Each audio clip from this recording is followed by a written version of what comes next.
Hello, I'm Paul Beckwith. Just yesterday, an article came out called Melting Arctic Sea Ice Could Affect Global Ocean Circulation. Now, the AMOC and the idea that the North Atlantic ocean circulation can shut off and stop transporting heat to the far north, leading to a freeze up of that region and really cold temperatures in Western Europe and the UK and even on the east coast of Canada. And that would disrupt global circulation patterns of both the ocean and atmosphere, and make it tough to grow food in large parts of the northern hemisphere, to be quite frank. So I'm going to talk all about this new paper that has just come out and try to put it in the context of some of the previous videos that I've done on the AMOC. So this is the article that came out just yesterday. So melting Arctic sea ice could affect global ocean circulation. Melting sea ice can cause lower temperatures in the region of the far north. So the warming climate in polar regions may significantly disrupt the ocean circulation patterns, according to this new study. In the distant past, growing inflows of fresh water from melting Arctic sea ice into the Nordic Seas likely significantly affected ocean circulation, sending temperatures plummeting across northern Europe. So we're talking about the Last Interglacial, or the LIG for short.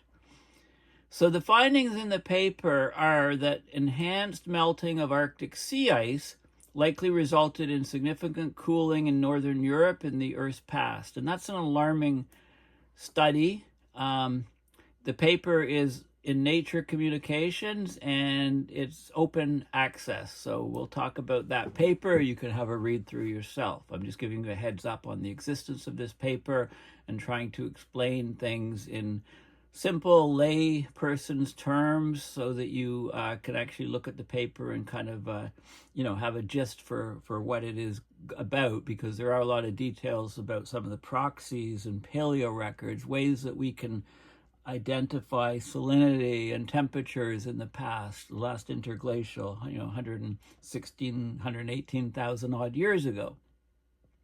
But it is very relevant to what's happening today. This study reminds us that the planet's climate is a delicate balance. It's easily disrupted by changes in temperature and ice cover. We are expecting ice-free summer conditions in the Arctic Ocean. They say from the year 2050 onwards, but there's a lot of questions as to, I think, maybe more like 2030s onward. But, if the ocean current shut down, then all bets are off, because we'll get ice reforming and growing and coming across the Arctic, perhaps all the way over to Norwegian, Scandinavian countries in Europe, even off the UK, perhaps. And I talked about in some previous videos based on some previous studies. So, and of course, early this month, I talked also about this. Dozens of climate scientists warned in an open letter that climate change is generating a serious risk of major ocean circulation change in the Atlantic, and that would have devastating and irreversible impacts. So it's not a low probability event. It's become suddenly a much higher probability event than we thought before. So the Nordic Seas are located between Greenland and Norway. They're a key area for oceanic heat transport. They influence weather patterns far beyond their geographical boundaries, because it basically represents change in the ocean currents and also change in atmospheric air circulation, jet streams, et cetera, even atmospheric rivers, which I talked about last video. So during the LIG, the last interglacial, over 100,000 years ago, global temperatures were actually warmer than present.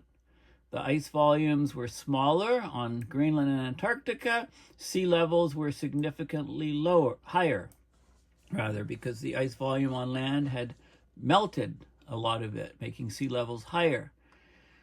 So this new research, it links the warming climate present day to enhanced melting of Arctic sea ice, and it compares it to what happened during the last interglacial when that happened, but it's looking at regional sea surface temperature and ocean circulation through proxies. So as sea ice melted, right, it alters the salinity and density of the water, right? Because you get fresh water from the sea ice melt, so it lowers the salinity of the water, and the density decreases, so the water's lighter, it floats on top. So that Gulf Stream water, which moves up to the northeast across the Atlantic Ocean, cooling down and being of high salinity, sinks to the ocean floor, completing the thermohaline circulation loop. But now with the sea ice melting, lowering the salinity and density of the surface water, it can stop that water descending down, and it can totally shut off the AMOC, at least in the northern part of the Atlantic. So it can disrupt the normal flow of ocean currents, cause the changes in circulation patterns and heat distribution across the ocean, and then that's carried to changes in the atmosphere. So we need to really understand the dynamics of the last interglacial. That's crucial. Past warm periods in Earth's history underscore the importance of feedback mechanisms in the climate system, right? So as the Arctic continues to warm today and sea ice diminishes, further alterations in the ocean currents and weather patterns may occur. And we're already getting lots of extreme weather events and disruption in the atmosphere from what's happening in the ocean in the far north. So this research team used a combination of biological, inorganic, and organic, so-called geochemical tracers. So they looked at sediment cores. They went and they took cores of the sediment from the ocean floor of the Nordic Sea.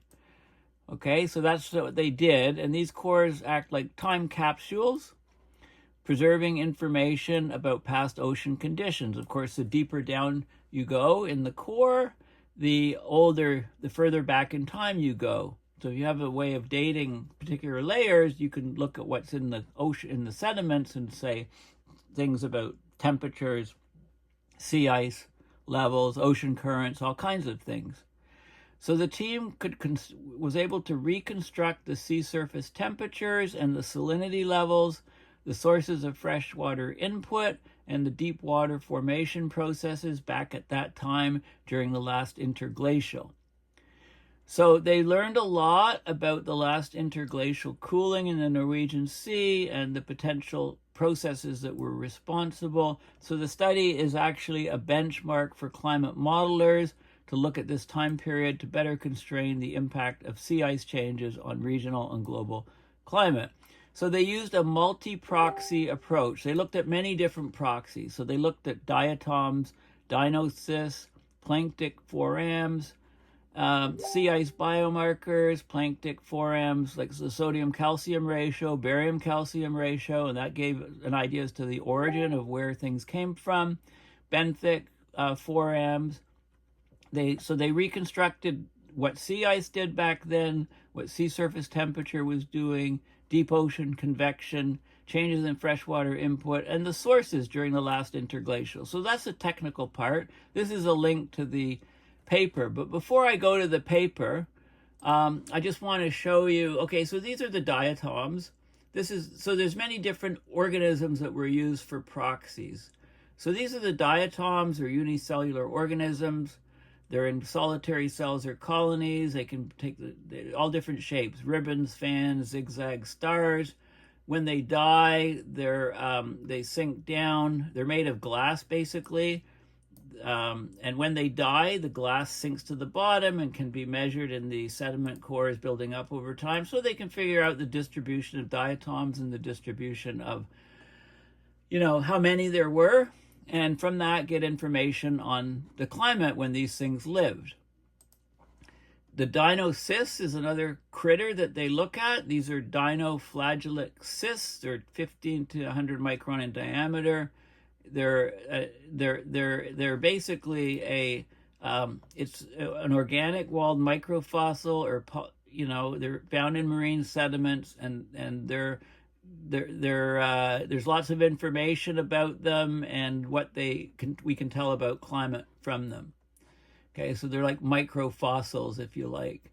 And then the forams, or foraminiferal, You can have them on the surface floating. You can have them on the seafloor. And when they die, they're basically single-celled organisms. And when they die, they leave the background armored calcified shell to go in the sediments. And so their distribution also tells us something about the climate back then.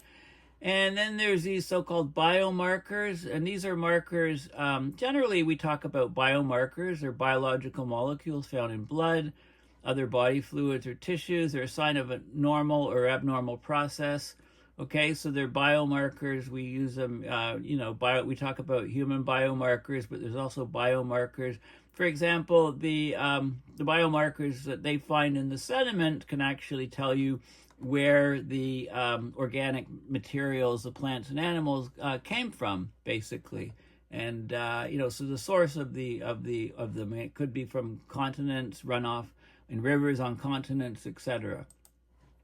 Okay, so this is the paper. It's called Arctic Freshwater Outflow Suppressed the Nordic Seas Overturning and Oceanic Heat Transport During the Last Interglacial. You can download the PDF, which I did, and here it is. Okay, so this is the peer-reviewed scientific paper, hot off the presses, just published online yesterday, October 27th. So you're getting the latest and not so greatest on climate change from this video, and you can look at this paper. It's open source.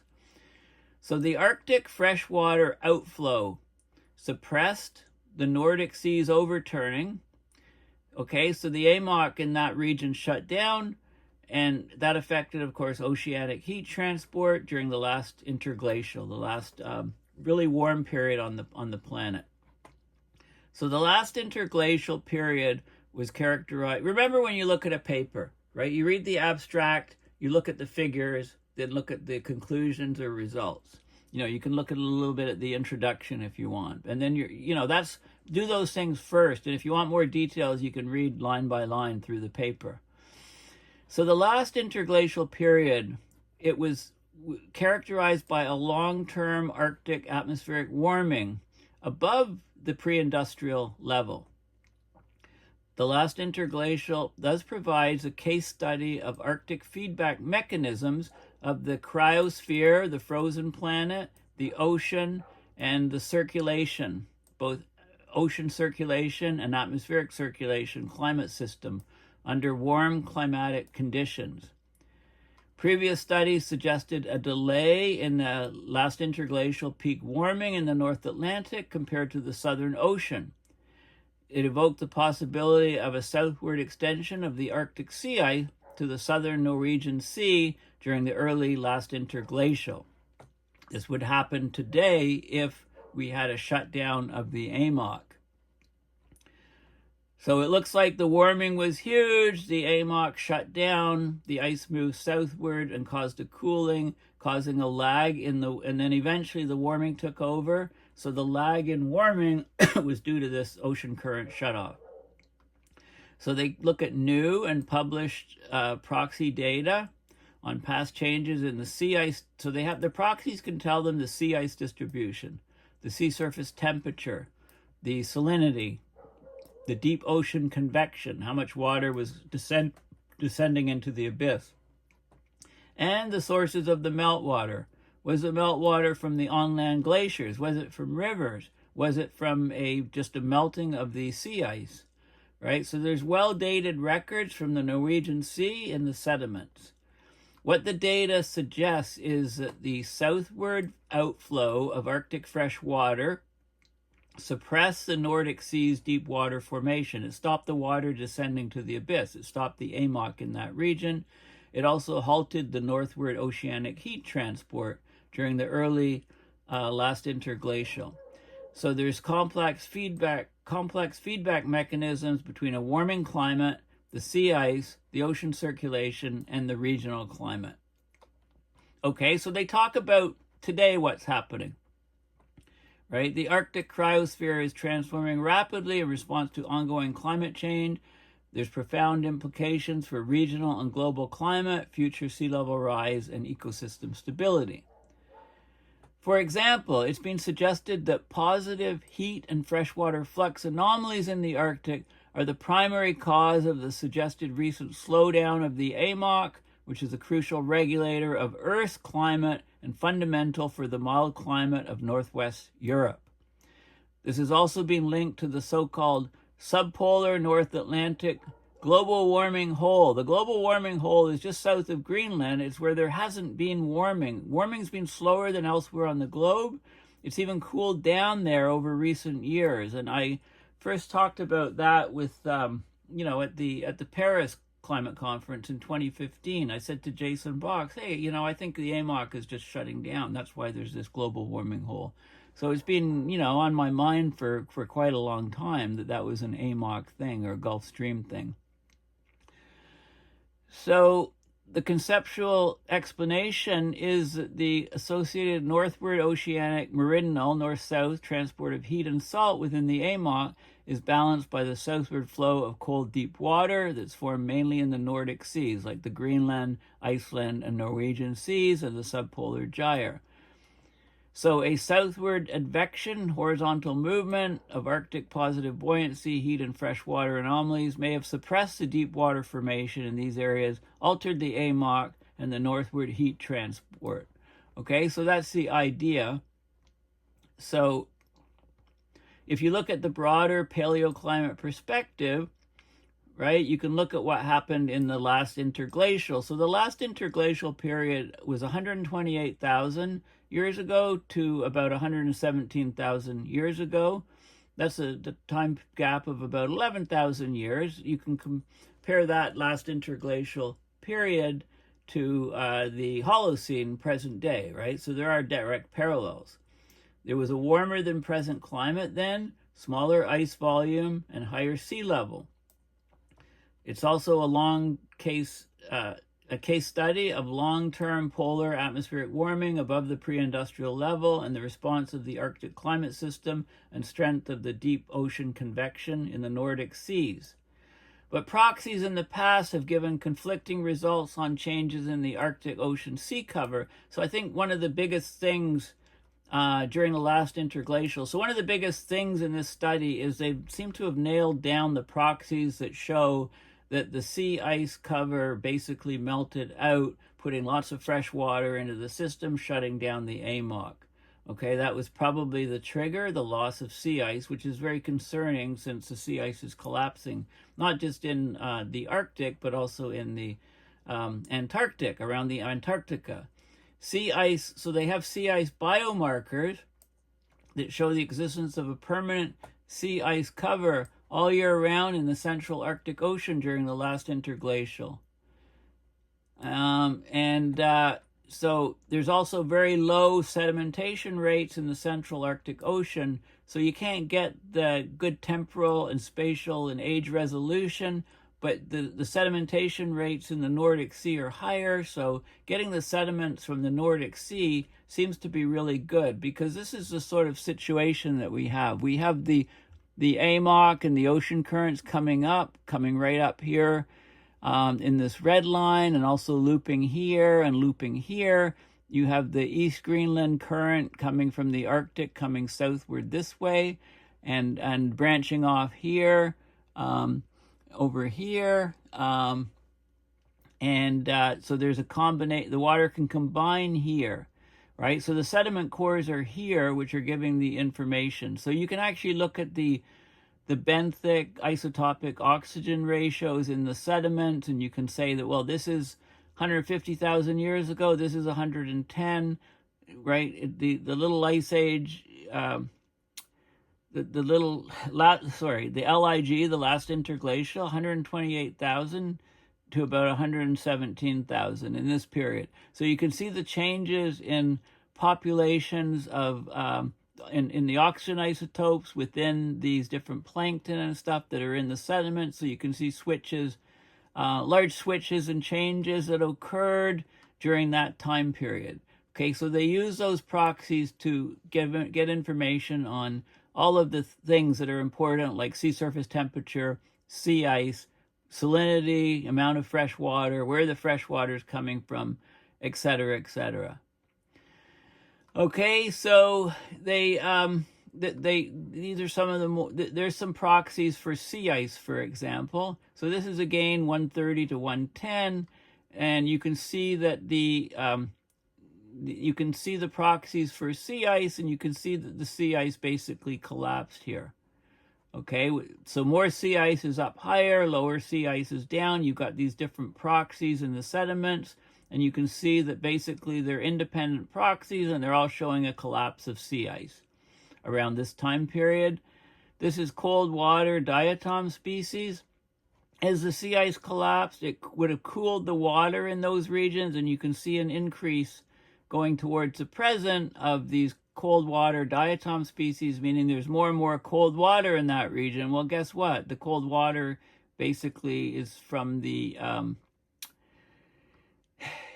water is warming after a while. But I mean, it's basically showing you sea surface temperatures, and this is one of the Dinocyst, right? So we can combine all of this data, and you can compare what's going on with the Holocene interglacial, which we're in, and what went on with the last interglacial. And you can see various spikes and things in the proxies. And from this, they can extract a lot of different information. Now, to explain exactly how you do it, I'd have to go into the details of this paper. And I don't think I'm going to do that at the moment. I might botch them myself.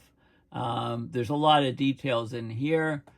So anyway, it's like a detective puzzle. Sometimes science is kind of like it's like a mystery. Who's the killer? Who's got the smoking gun? What is all this stuff showing us? You try to look at it all as much as you can, gather all the information, try to come to some conclusion. And, the next people that come along try to extend the data and the work and maybe come to the same or come to a different conclusion. That's how science basically works. So basically, so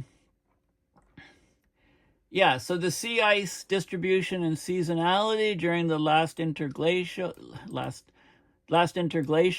Did winter sea ice expand to the southern Norwegian Sea during the globally warmer but regionally colder than present early last interglacial, so 128 to 123.5 thousand years ago? In particular, during the coldest interval, 128 to 165,000 years ago.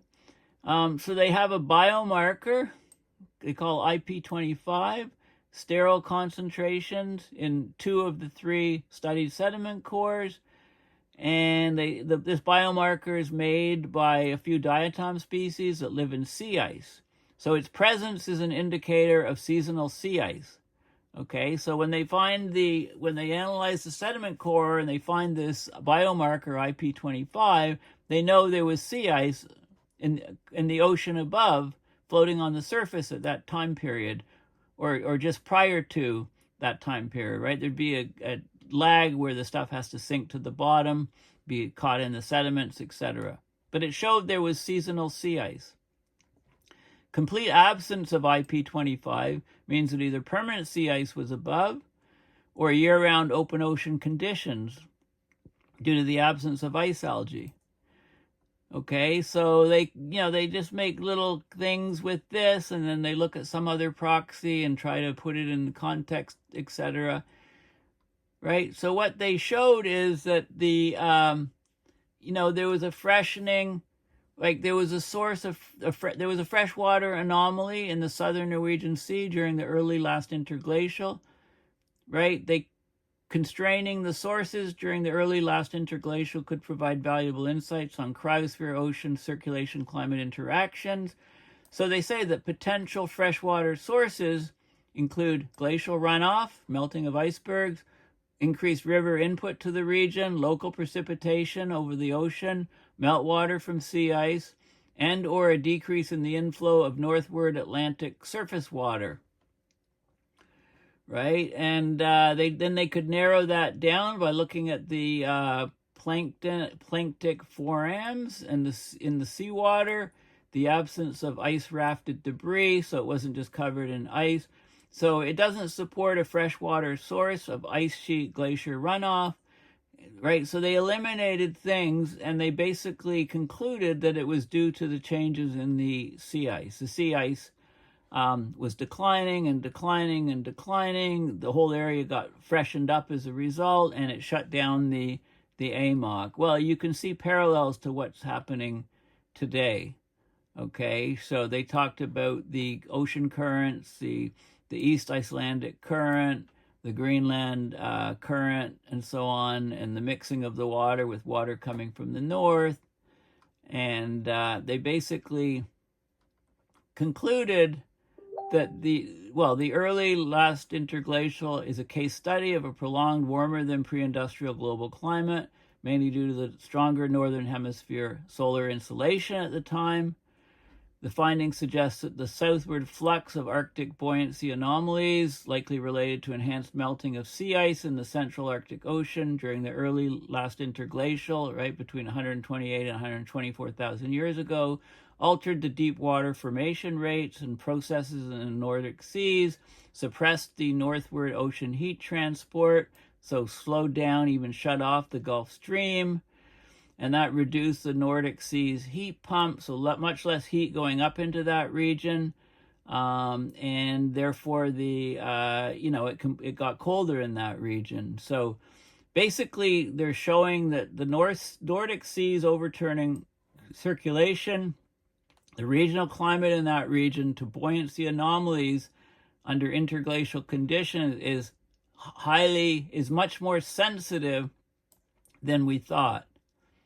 Satellite observations show, of course, that sea ice cover in the Arctic oceans declined substantially during the past 4 decades. It's predicted that consistently ice-free summer conditions will occur by mid-century, right? That's the sort of latest thinking in peer-reviewed science. Not to say, I think would happen sooner, but that has severe implications for climate, ecosystems, for the AMOC, etc. Okay, so that's a very, very significant finding. It's a very important paper, so I thought it was very important to bring it to you so that you can put it into context and think about it in terms of my previous videos on the AMOC, failing AMOC. So again, if you don't have much time, just make sure you read this article and try to, just put it in your mind there about this is another process that could cause like a tipping point in the whole climate of the planet. It reminds us that the planet's climate is a delicate balance, easily disrupted by changes in temperature and sea ice cover. And we're getting massive changes, of course, in sea ice cover, both in the Arctic and in the Antarctic. In the Arctic, it's kind of been very variable in the last decade, but the trends aren't to it disappearing, or it would have already disappeared, and there's reasons for that. One of the big ones could be just the AMOC slowing, but meanwhile, in the southern hemisphere around Antarctica, since 2015, we've had massive loss of Antarctic sea ice, right, which ties in. So these sort of things that we're talking about in the northern hemisphere can also be thought about as to why is sea ice collapsing in the southern hemisphere, and what does that mean? How does that fit into this picture of what's happening in the Arctic? Because often there's like a seesaw sort of thing between the Arctic and Antarctic. There is in the past. Anyway, thank you for listening. Very, very crucial and important papers, but try to keep it in context of some of my previous videos in the last few weeks, especially about the AMOC. Please consider donating to my PayPal at paulbeckwith.net to support my research and videos, to try to educate you and many other people on abrupt climate system change. Join the dots on abrupt climate system change.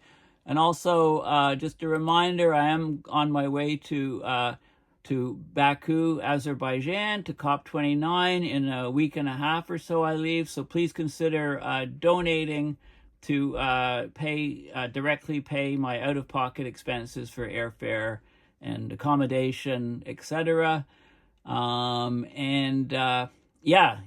for all the people that have supported my work up to now, and yeah, I will be doing an awful lot of videos and interviews and stuff, both myself and with Climate Emergency Forum at the climate conference. And it's people say, well, did you really have to go? It's the it was a tough decision. I mean, who wants to fly in this day and age? But I missed the last one. I have to go to this one. This one's a bit spiritual for me, and I say that kind of jokingly and half jokingly because I play a lot of chess. I've been following Garry Kasparov was born in Baku, Azerbaijan. I'm hoping to visit his birthplace. He's probably the best chess player ever in history. Was at the top for many years, and then he became a politician.